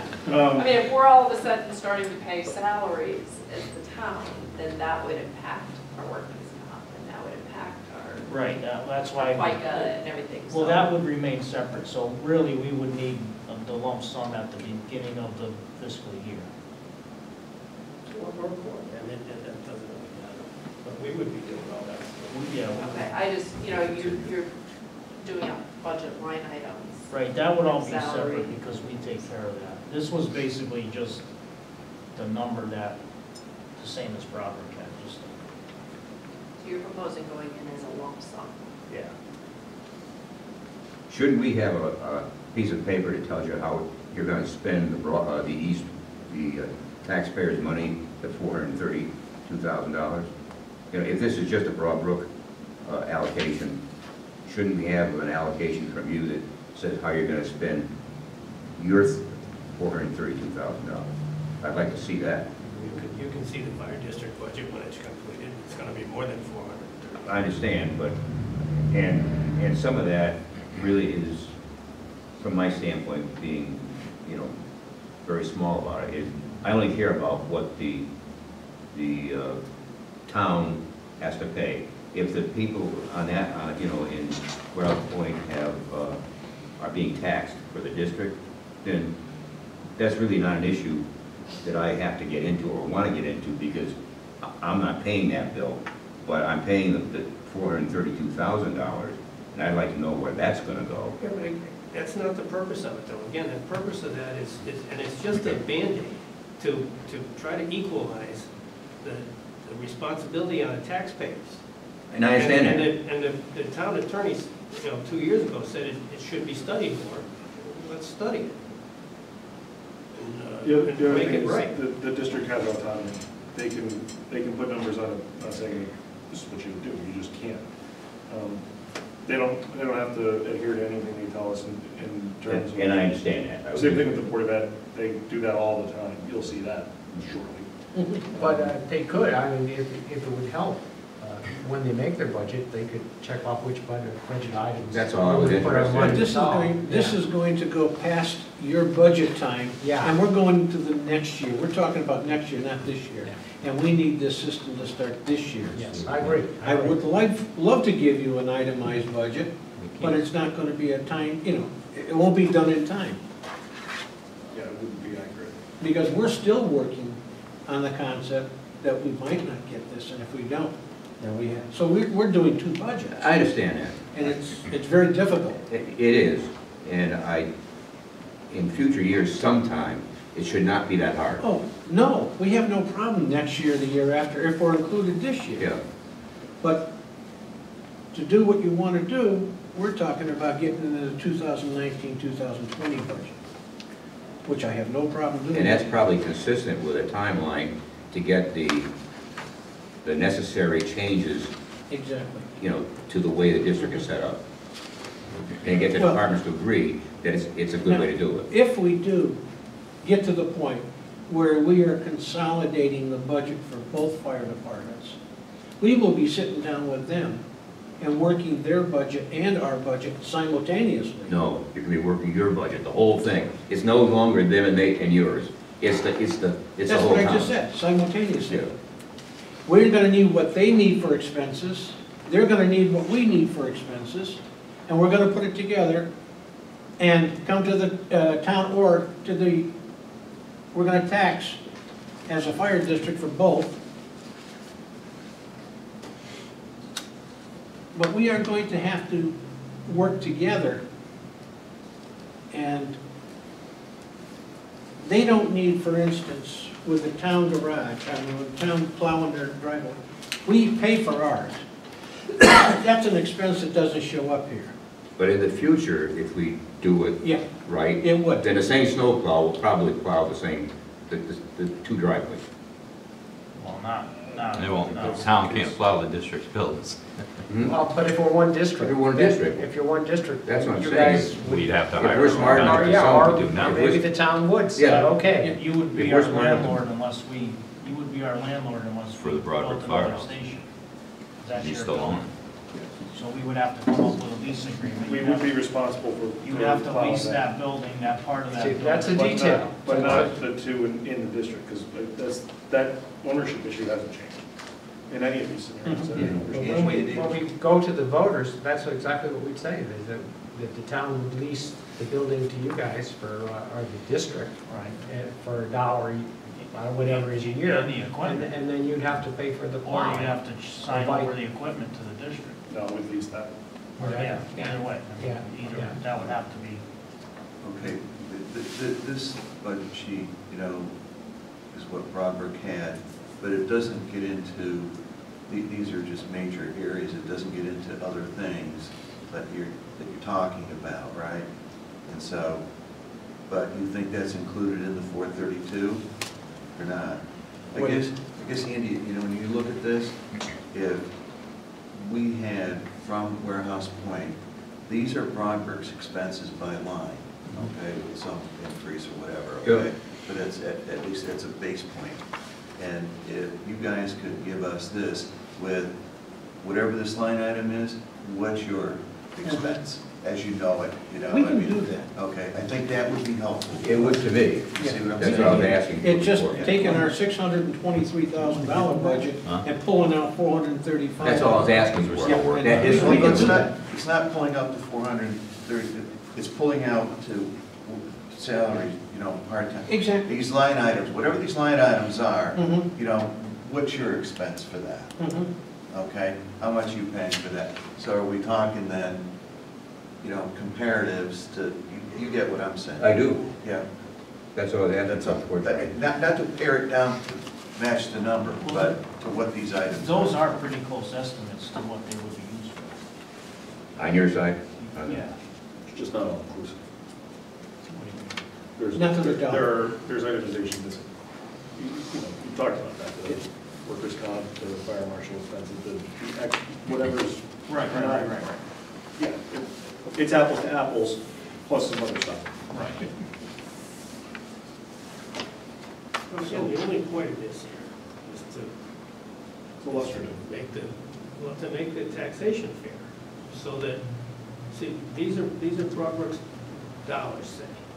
So if this same number of dollars goes to Warehouse Point, then the Warehouse Point taxpayers don't have to pay this $110,000 salary for Broadbrook.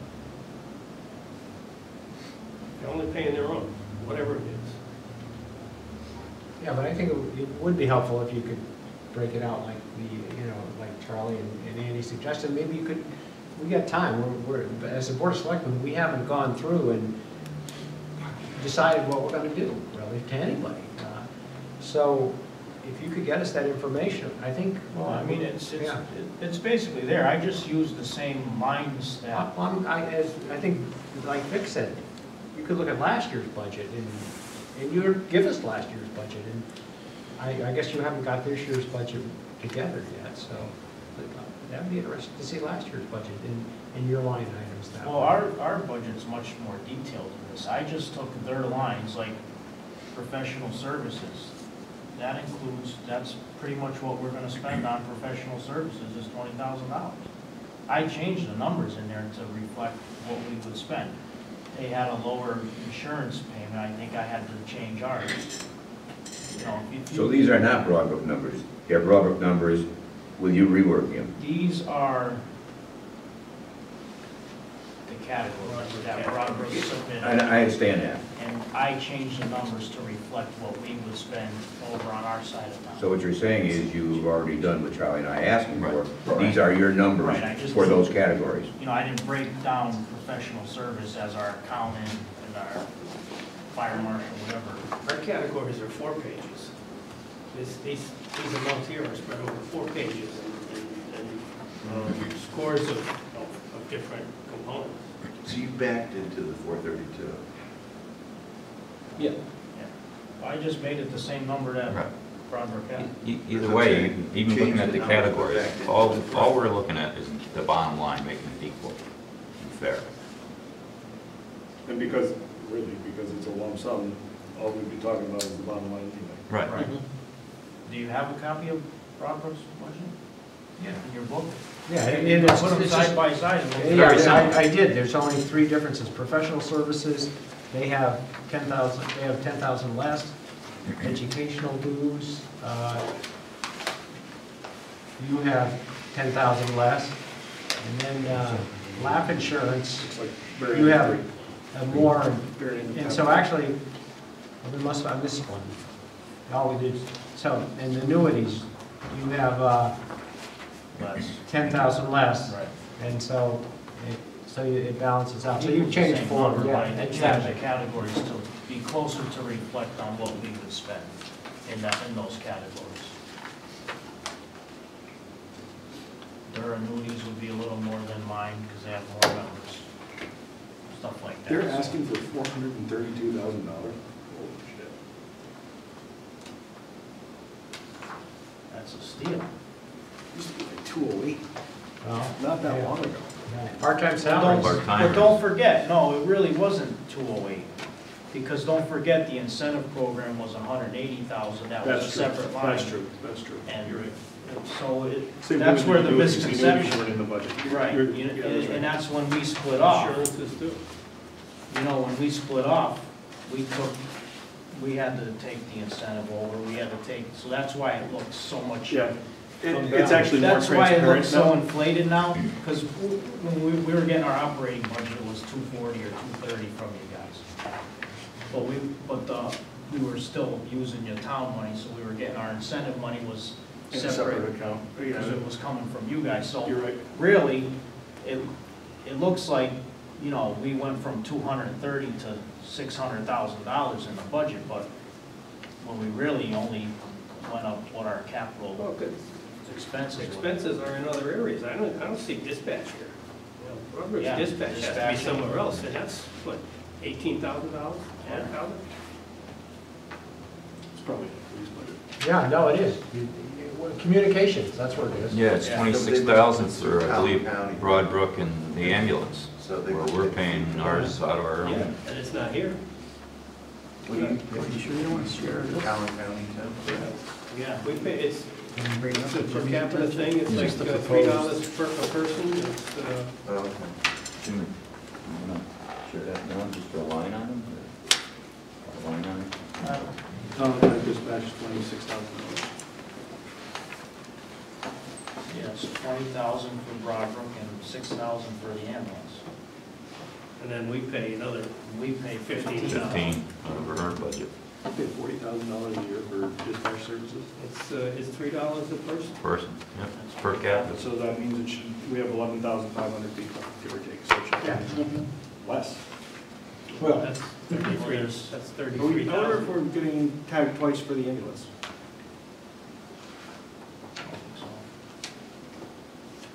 The ambulance is 6,000. Is that also per capita? That's a regular fee Flat fee? for paramedic service. What is that? For EMD, It is, but in your contract with the East Windsor ambulance, it states that the town is responsible for all the communication costs. And I believe it was like that when we did the radio project. We did the whole town-wide radio project. That's why it was in there like that. Gentlemen, don't think me rude, but I have an obligation to make me leave at noon, so when I get up and So I go. was hoping you said that a half hour. Thank you for your time. No, thank you for your time. thank you, and I think it was a very positive discussion. Yeah. I appreciate it. Oh, yeah. I'd like to urge you to get that process restarted. Oh, We should not be here a year or two from now. We really should have a better solution. Well, those other conversations really need to happen. Yeah, they because, do. You know, you guys have been talking about full-time stuff and everything, and full-time is a big nut. It And is. It's a new we unit. can't do it, And the other, can't do it twice in one small town. So, and the other thing we have had a problem with is the Board of Selectmen, the Board of Finance have not been on board for support.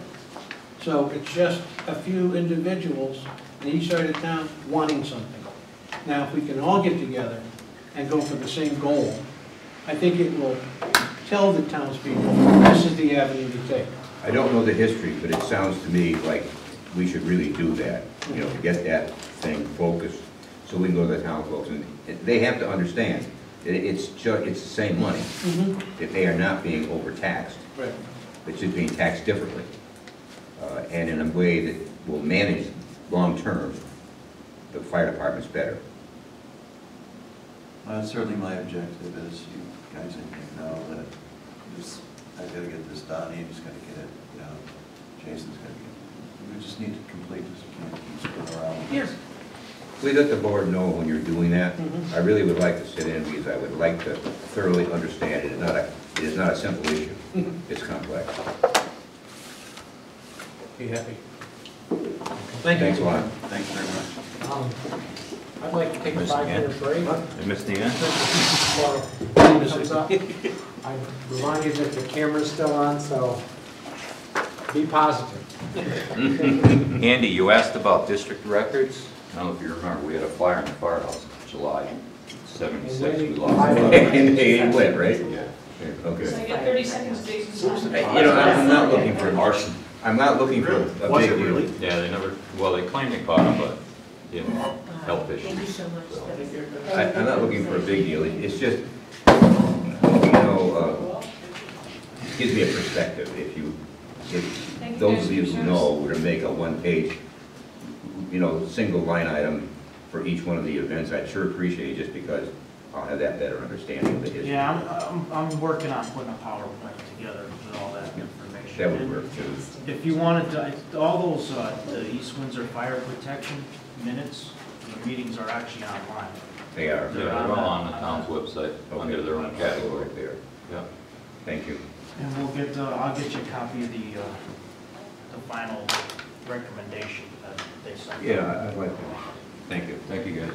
Take care, have a good one. See you, John. Thank you for finding me this cup.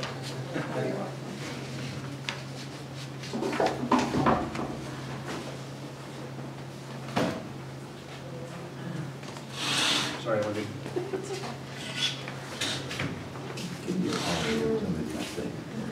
I remember. 623. 820. What time are you gonna be home? I'll be home half hour soon to go to church. Say, so. Wendy, She did not. I did not, I was, How are you today?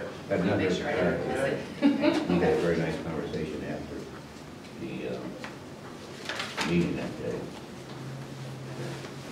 Congratulations.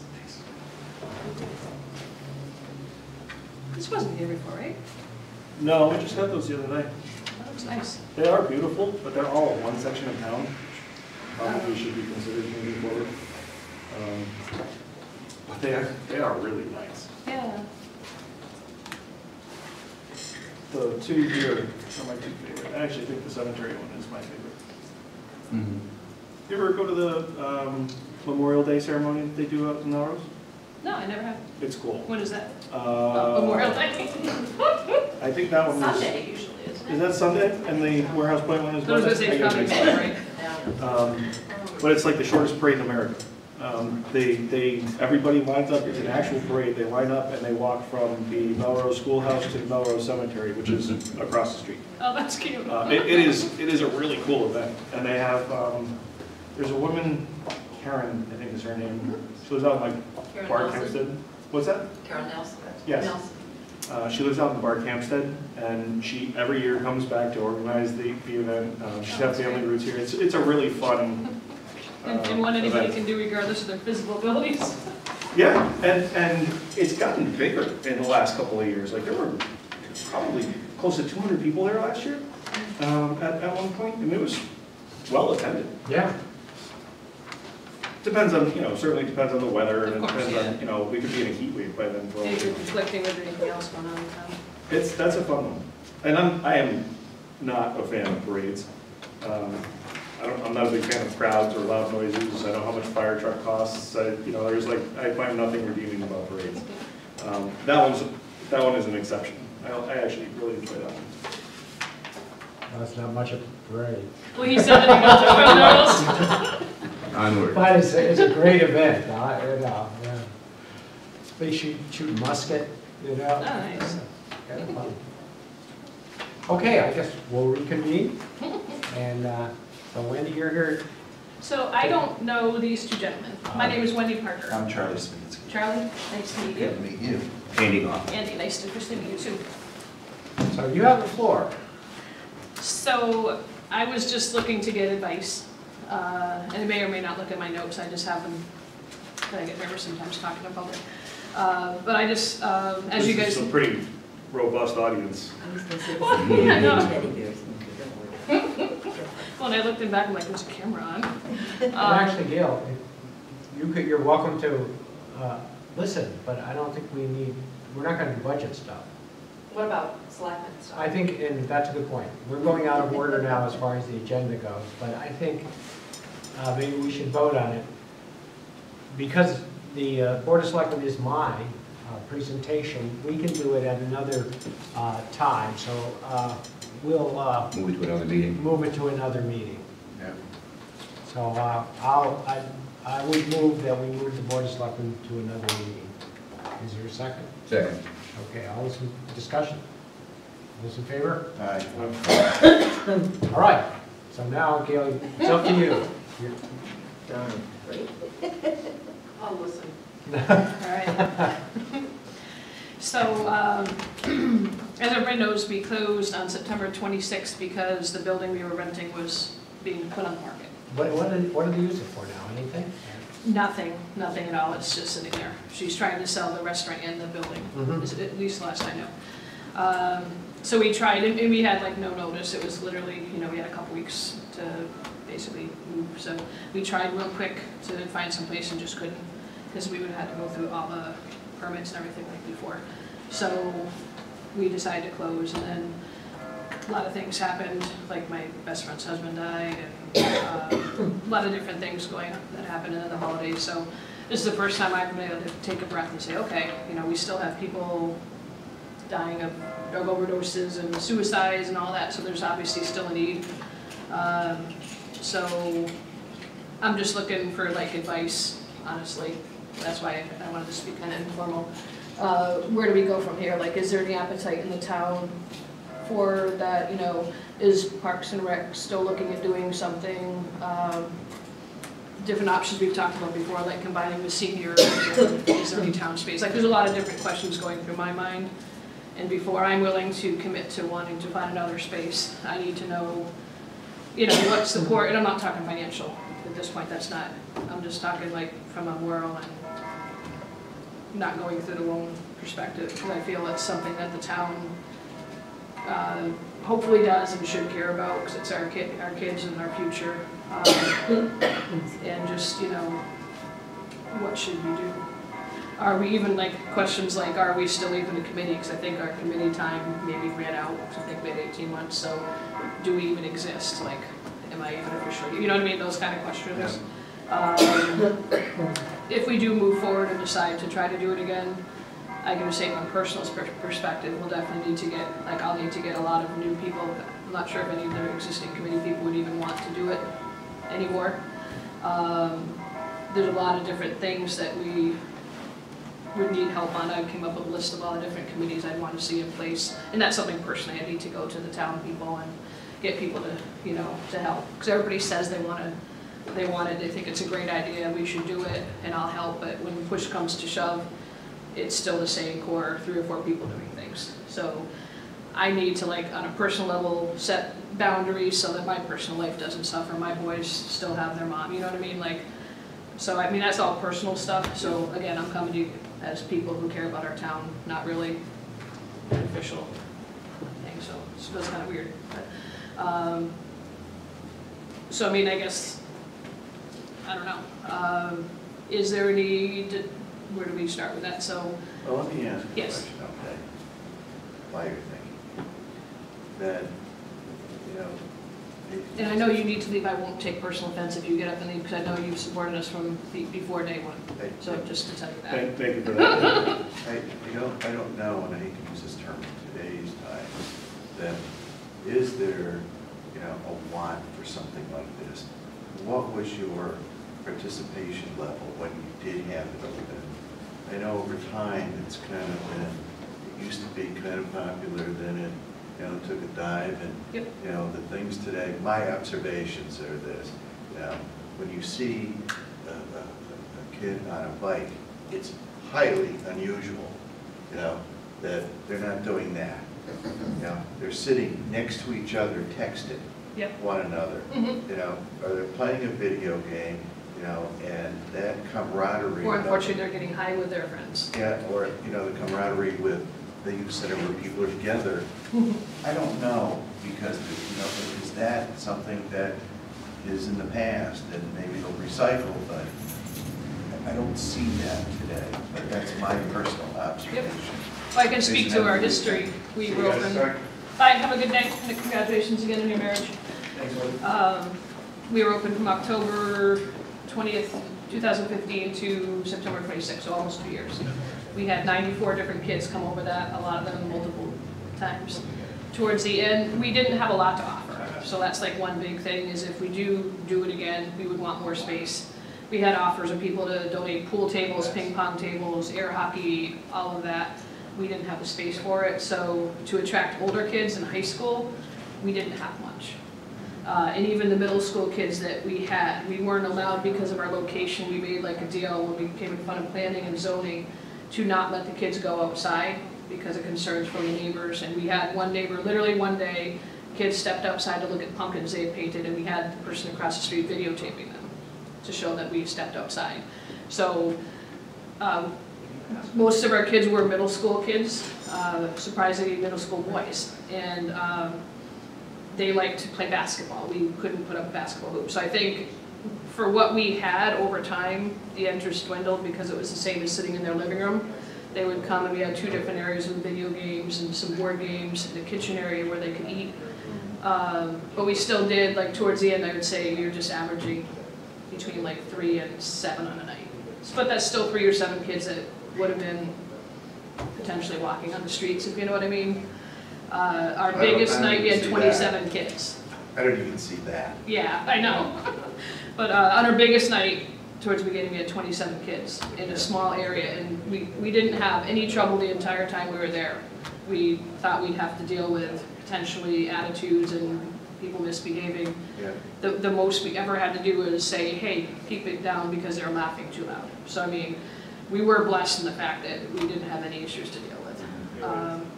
But yeah, bigger location and a place where kids can actually go outside when it's nice would be huge, and I know that would attract new kids. And towards the end, when the volunteers would not be able to make their shift, we were closing sometimes. So I think anything, just as a parent, I know consistency is important and structure. So if it's closed one night because we don't have volunteers, they may be less likely to come back the next time. So if we do open up again, it's got to be, we've got tons of people lined up, and we're open every time we're supposed to be, so that they know it's there all the time. You know, something that I believe is right, and you guys probably think it's a good idea. The right place to start as a recommendation and advice is to talk to Melissa. You know, that's the right place. This should all be part of, I think, of that activity. It's just another facet of it. And, you know, Melissa has budget, she has resources that would help this, you know, this part of the activity. It is just another adjunct to what's going on in her department. We've been down that road before, a couple different times. It doesn't work. Yeah, well, no, I wouldn't say, this is what I'd say. Until you, in the last month or so, expressed this effort to ask questions and get the feel for things, I think you could, first of all, let me go back and say that as you said, for 2 years, you put in a tremendous effort, and you almost didn't have a life other than that. So you're a dynamic and great person to be involved in this. I think if we're going to really succeed, we've got to think it through. And I know there was something that we were talking about when you were last here about, I think it was called the Youth Services Bureau. Mm-hmm. And that was going to be partially funded by the state. And we were going to use the part of the high school, I think, as a staging area. There were a lot of, I think we should, if you're willing to get involved again, and Melissa was involved in that, we might be able to start some talks and figure out a place and how we'd handle it. And I think there was a thing about maybe liability, and that was always a concern of mine. And I think there's some kind of certification that might be needed to handle youth, and the town wouldn't want to take on the liability unless we if it's on school met the property, criteria. right. Yeah. And so, but I know that. So I think if you're interested, we could start to have these discussions. I don't know how quick we could do it. It comes to my mind 3 months, but I don't know. But if you wanted to be a spark plug and help us, I could see that we could start looking into this again. When we were on our own, just because you guys were involved, we had our own insurance through an insurance company that we paid for. We have a line item in the budget, or we did when we were official. I don't even know if that's there anymore. But anything we took in, we would deposit through the treasurer. And when we had to pay monthly bills, we would write out a check request, and they would pay it for us out of that. Since we weren't 501c, we couldn't have a bank account. What was your budget from the town? We never got a dime from the town. Everything we raised was from donations and fundraisers, and that was honestly the hardest part of it. Running the center itself was everybody just had a blast doing it, but to keep on top of being able to pay the bills, because what did we spend? We had like $700 for rent. We had all our utilities and insurance. What period of time? For I'm sorry, what? $700 was a month. A month? Yeah. So when we were open, we spent $15,589 was what we did a year. We did manage for 2 years, and that was just literally on setback tournaments, poker tournaments. The casino gave us $3,500 1 year. People just sending in money, just various things like that. But it got to the point where it was, literally, not even joking, like every week you're like, okay, well, what's about to be shut off? And that's just stressful, when it's something, working a full-time job, being a single mom, and that's just like just a piece of my life. But it's something that was like in my heart. So it's like when you know you don't have, how are you going to pay your bills? That makes you worry.